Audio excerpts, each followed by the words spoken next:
नमस्ते हिंदुस्तान में ममता पैनुली काले एसएसआर के बारे में कुछ और चीजें आपको बताने के लिए उपस्थित हुई हूं। सबसे पहले मैं रिया चक्रवर्ती जो इस पूरे केस की प्राइम सस्पेक्ट है, जिस पर सारी शक की सुइयां हम सब की डे वन से हैं, उसकी बात करती हूं। जब से इसके ऊपर पटना के अंदर एफआईआर हुई है, ये लड़की गायब है, इसका कोई अता पता नहीं है। ये वही लड़की है जो 1 महीने बाद कोमा से बाहर निकल करके हिंदुस्तान के आदरणीय गृह मंत्री जी से सीबीआई की जांच की मांग कर रही थी, अब गायब हो गई है। उसने अपने सूटकेस में सामान भर के, जहां पर वो रहती है मुंबई, वहां से वो अपने परिवार के साथ भाग चुकी है। वो कहां है ये किसी को नहीं पता है। अगर लोगों की माने, मीडिया की माने, तो ये कहा जा रहा है कि वो समय समय पर अपने जो उनके छुपने के स्थान है उनको बदलती जा रही है, ताकि वो पुलिस को, बिहार पुलिस को डॉज कर सके। ये वही रिया चक्रवर्ती है जिसने तुरंत अपने एफआईआर के बाद एक बहुत ही ऐसा वीडियो निकाला था जिसमें बहुत ही बेचारी, दीनहीन स्थिति में वो दिखाई दी, ताकि वो लोगों की, हम सब की सिंपैथी गेन कर सकें, और जिसमें उन्होंने बड़ी बातें अपने को बचाने के लिए करी। एसएसआर के बारे में कुछ नहीं करी, एक चुटिया सी बना करके, ऐसे कपड़े पहन करके जैसे बहुत ही गरीब लोग पहनते हैं, बहुत साधारण लोग पहनते हैं। ये वही रिया चक्रवर्ती है जो पूरा टाइम एकदम ग्लैमर क्वीन की तरह घूमती रहती है। वो अचानक से इस अवतार में आ जाती है ताकि हम सब बेवकूफ बन जाएं। तो ये पूर्णतया जो है इनकी पीआर एक्टिविटीज हैं, पूरी तरीके से जो है पीआर जो एक इनकी कोई जो भी कंपनी है या पीआर मैनेजमेंट कंपनी है, वो इनको मैनेज कर रही है ताकि इनकी इस तरीके की इमेज बनाई जा सके, ताकि लोगों को उन पर दया आए। और उसी पीआर एक्टिविटी का एक और हिस्सा मैं आज आपको बताने वाली हूं।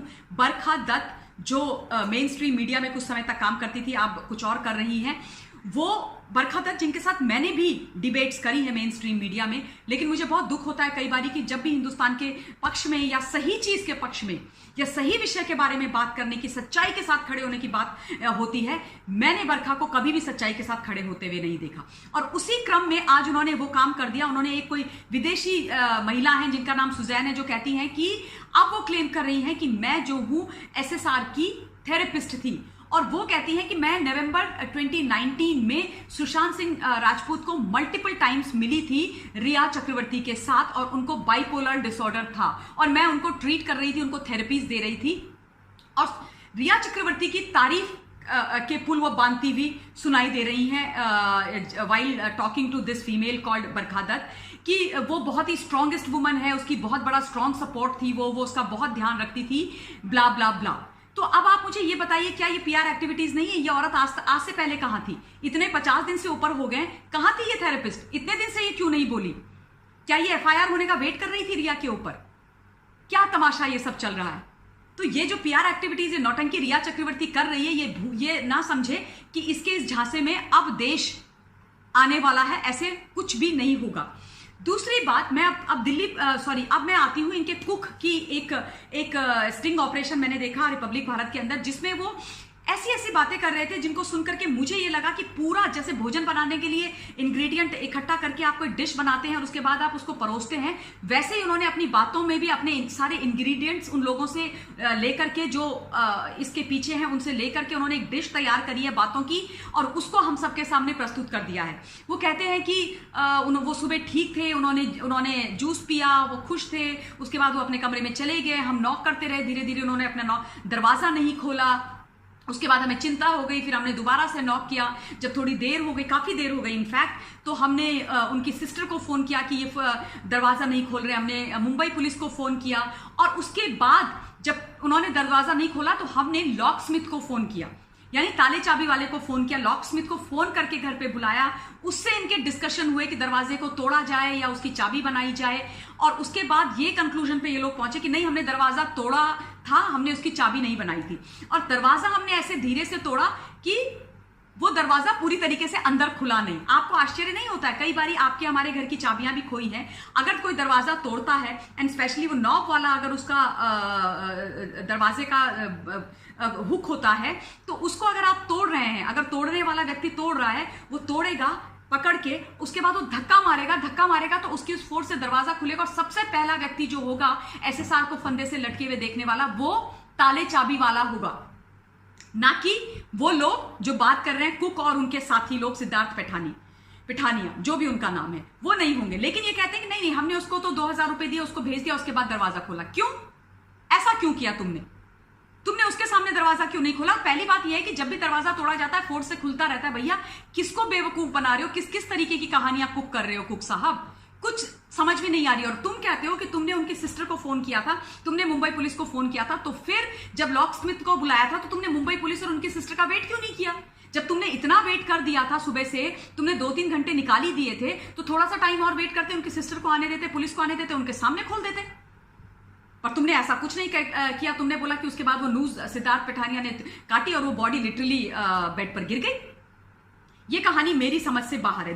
अब मैं आती हूं मुंबई पुलिस के ऊपर। मुंबई पुलिस जिसका तमाशा जो चल रहा है बहुत ही वेदनाजनक है कि कैसे खाकी वर्दी वाले ऐसा कर सकते हैं, क्यों गुनाहगारों को बचा रहे हैं, क्यों इस तरीके का कार्य वो इतने समय से कर रहे हैं। जिस केस को अभी तक सॉल्व हो जाना चाहिए था, लोगों को पकड़े जाना चाहिए था, उसका कहीं कोई अता पता नहीं है, ना उसका आरंभ है ना अंत है। बस कुछ भी कर रहे हैं क्योंकि ये उन लोगों को बचाने की कोशिश कर रहे हैं जो इस साजिश में शामिल हैं, जो इस मौत में शामिल हैं, जिसको अपेरेंटली ये सुइसाइड डे 1 से बुला रहे हैं।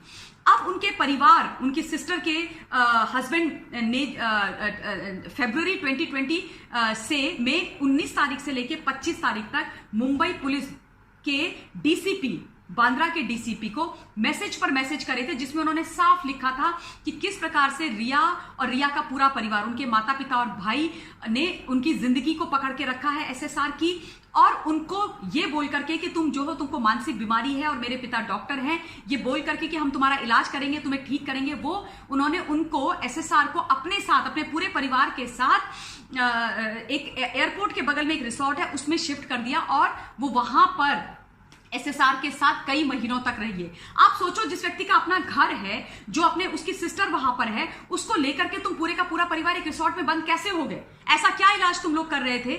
जरा पूछे ना इनसे पुलिस। इसीलिए तो बिहार पुलिस वहां पर गई हुई है।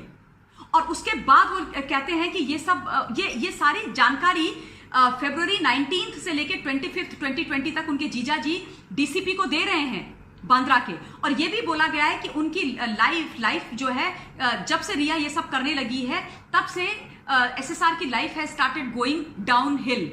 और उन्होंने ये भी बोला कि एसएसआर के जितने भी लोग थे, एसोसिएट्स थे, उन सबको रिया चक्रवर्ती ने फायर कर दिया है। अपने लोग उन्होंने वहां पर ला करके बिठा दिए हैं। पूरे उनका जो बिजनेस है वो उसका पूरा कंट्रोल उन्होंने अपने और अपने परिवार के हाथों में ले लिया है। उनकी लाइफ का कंट्रोल उन्होंने अपने और अपने परिवार के हाथों में ले लिया है। उनको दोस्तों से दूर कर रही हैं और हमेशा उसकी जिंदगी खतरे में है, उसको बचाना है। His life is going down hill. अब आप मुझे ये बताइए, इससे साफ कोई परिवार क्या बोलेगा? और वो डीसीपी लिख रहे हैं, Roger sir, noted sir, I am in a meeting, I'll call you back sir. But Mumbai police did not do anything. उन्होंने ना उनको कॉल किया, ना रिवर्ट किया, ना उनसे कोई बात करी, ना कोई एक्शन लिया। क्योंकि अगर वो एक्शन लिए होते तो आज सुशांत सिंह राजपूत जिंदा होते, हमारे बीच में होते, और रिया चक्रवर्ती अपने मंसूबों में कभी भी सफल नहीं हो पाती। और आज मुंबई पुलिस की ये ऑडेसिटी है कि आप ये कहते हैं कि हमको एसएसआर का परिवार इंक्वायरी नहीं करने दे रहा है।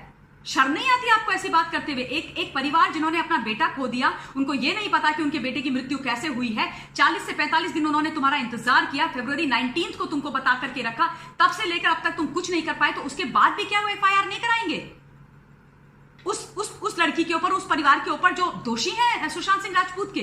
कैसे लोग हो भैया आप लोग? और उसके बाद आप जो हो, बिहार की पुलिस वहां पर, जब बिहार की पटना के एसपी आते हैं आपके यहां पर और बकायदा आपको सूचित करके आते हैं, अगेन वहां के सीनियर एसपी ने डीसीपी बांद्रा को चिट्ठी लिख के इन्फॉर्म किया, फोन पे बात करी कि हमारे एसपी वहां पर आ रहे हैं, उनको जो है आईपीएस अकोमोडेशन जो होते हैं उसमें रूम के लिए रिक्वेस्ट डाली, उनके व्हीकल के लिए रिक्वेस्ट डाली, सारी चीजें आपको बता करके करी। और उसके बाद जब वो वहां पर पहुंच गए, आपने उनको कमरा कुछ नहीं दिया, कोई हेल्प नहीं करी, वो अपना कमरा लेकर के रहने लगे, तो आपने उनको बीएमसी भेजकर उनके हाथ में ठप्पा मार के उनको क्वारंटीन कर दिया। क्यों? क्या छुपाने की कोशिश कर रहे हो? क्यों उनका साथ नहीं दे रहे हो? और अगर आपको क्वारंटीन उनको करना था तो आप एयरपोर्ट पे करते अपने पॉलिसी के हिसाब से, वो छुट्टी में। और दूसरी बात, वो छुट्टी पे तो आए नहीं थे, सरकारी काम पे आए थे, ऑफिशियल ड्यूटी पे आए थे, तो क्यों आपने उनके साथ ऐसा किया? और अगर आपको यही करना था तो जब उन्होंने आपको बकायदा इन्फॉर्म किया था तब आपने क्यों नहीं बताया? आखिरकार आप क्यों बिहार पुलिस को तहकीकात नहीं करने दे रहे हो? आखिर आप क्यों बिहार पुलिस को के साथ कोऑपरेट नहीं कर रहे हो? आखिर आप किसको बचाना चाह रहे हो? क्या छुपाना चाह रहे हो? क्या ऐसे तथ्य हैं जो आप जनता के सामने, पब्लिक के सामने नहीं आने देना चाहते हो? और फिर आप चाहते हो कि आप पर शक की सुइयां ना घूमे, आपसे कोई प्रश्न ना करे। ऐसे कैसे हो सकता है? मेरे हिसाब से आप लोग तहकीकात के नाम पर टोटल तमाशा कर रहे हो। और अब तो केंद्र की सरकार ने मुंबई की पुलिस से यह बोल दिया है कि आप इसकी रिपोर्ट जमा कीजिए, आप इसकी रिपोर्ट जमा कीजिए। आपके ऊपर इतना प्रेशर है, केंद्र की सरकार आपसे बोल रही है। आप लोग कैसे हो भाई? आप हिंदुस्तान का हिस्सा हो, आपका बेटा, हिंदुस्तान का बेटा मारा गया है। आप न्याय देने के बजाय अन्याय कर रहे हो, अंधेर नगरी चौपट राजा कर रहे हो। ये घटिया राजनीति आप लोग बंद करोगे या इसी तरीके से काम करते रहोगे? बहुत बहुत दुख होता है ये देख करके। और खाकी, जिसको हम अपना रक्षक मानते हैं, जिन पर भरोसा होता है, वो ऐसे करेंगे। और जब आप एसएसआर के साथ ऐसे कर रहे हैं तो महाराष्ट्र के अंदर आम जनता कैसे न्याय ले सकती है आप लोगों से? लेकिन मैं सभी लोगों से ये निवेदन करना चाहती हूं कि जिस तरीके से हम ये लड़ाई लड़ रहे हैं, ये लड़ाई हमें जारी रखनी है।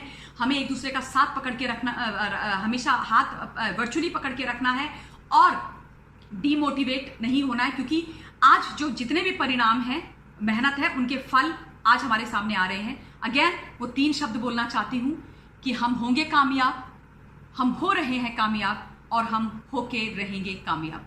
धन्यवाद। जय हिंद, जय भारत।